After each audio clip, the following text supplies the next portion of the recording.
everyone, and welcome back for another random day in the life of a single, unemployed, 30-ager, whatever. So, ayun na nga, nasa Cebu ako this time, and pagkarating ko ay agad akong dumiretso sa SMC side. Dahil dito kami magkikita ng aking favorite friend na si Mox. At kung napansin nyo, may araw pa nang dumating ako. Pero hanggang nagdilim na hindi pa rin siya dumarating. Munti ka na magdilim ang paningin ko. Pero I want to be the bigger person kaya hindi ako nagalit. Chares. At talagang very spontaneous yung pagkikita namin kasi akalain mo yon, umabot kami ng Dumaguete. Wala talaga sa plano yung lakad namin ito. Pero sabi namin kung hindi namin gagawin ngayon, kailan pa? Char. Kaya wala kaming sinayang na panahon at dumiretso kami sa South Bus Terminal para sumakay ng last trip. And little did we know, nasa Dumaguete na kami. Pagdating namin ng Dumaguete ay nakita namin yung mga trips going to Siquijor. Kaya sabi naman ulit namin, kung hindi natin gagawin ito ngayon, kailan pa? Kaya ayun, at dumiretso ulit kami papunta ng Siquijor. Nagtatatakbo na kami sa part na yan kasi kami yung pinakahuling pasaherong sasakay ng barko. And by the way guys, pwede nga pala kayo mag-fast craft going to Siquijor for only 45 minutes. Kaya lang, mas pinili namin na sumakay ng barge kaya after 1.5 hour, ayan, at nakikita na natin ang port of Siquijor. Paglabas ng port ay napakaraming transportation ang mag-aabang sa iyo kaya pinili namin ito si Kuya para ihatid kami sa aming accommodation. Nakapag-book na nga pala online si Mox dito sa Aquamare. Ayan, at sobrang ganda ng resort na to. Ayan, pagdating namin doon ay chill-chill muna kami kasi nga 2 p.m. pa yung check-in time. Sobrang cozy ng resort na to. Ayan, at kumain muna kami at nanood naman nagka-kayaking. Libre po sa mga check-in guest yung kayaking nila. And after a few hours of waiting, finally binigay na sa amin yung room. And ito yung view natin outside. Sobrang napakaganda, sobrang peaceful talaga ng resort na to.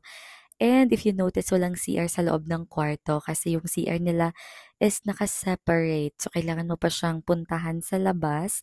But no worries dahil every room ay may kanya-kanyang CR. So, exclusive din yung CR nila kahit naka-separate. And ito yung CR natin. Wala siyang bathtub.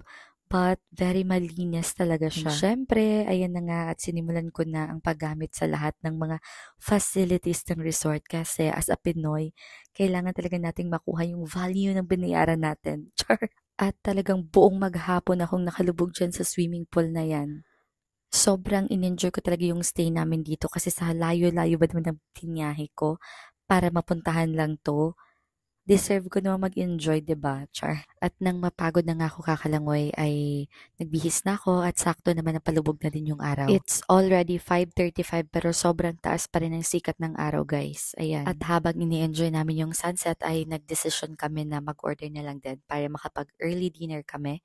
Dahil for tomorrow, maaga pa kaming aalis. And that's our dinner. Konti lang yung in-order namin, mga pang-apat na tao. Char lang. At sobrang taas pa rin ang sikat ng araw kahit na mag-almost 6 na that time. At kahit hindi pa ganun kadilim ay nag-lights on na ang resort kaya sobrang gandang tingnan.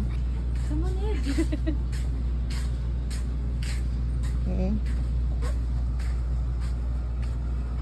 Get inside. Welcome. At ito ang itsura ng resort kapag gabi. Ayan, sobrang daming naliligo. Yan yung mga bagong check-in na guest. Ito yung dadaanan namin papunta sa aming room. Ayan, may kanya-kanya mga pathway going to each room. And this is our room. Number 1 dahil kami ay number 1.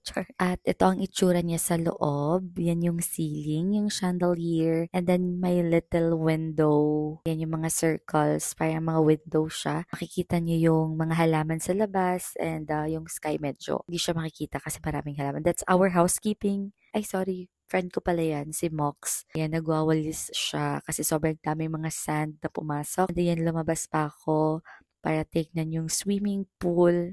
Ayan, ako lang mag-isa dyan kasi close na yung pool, hindi na siya papaliguan after 9 p.m. At sobrang nga namang daming ganap for our day 1. Pero thank you so much guys for watching. See ya!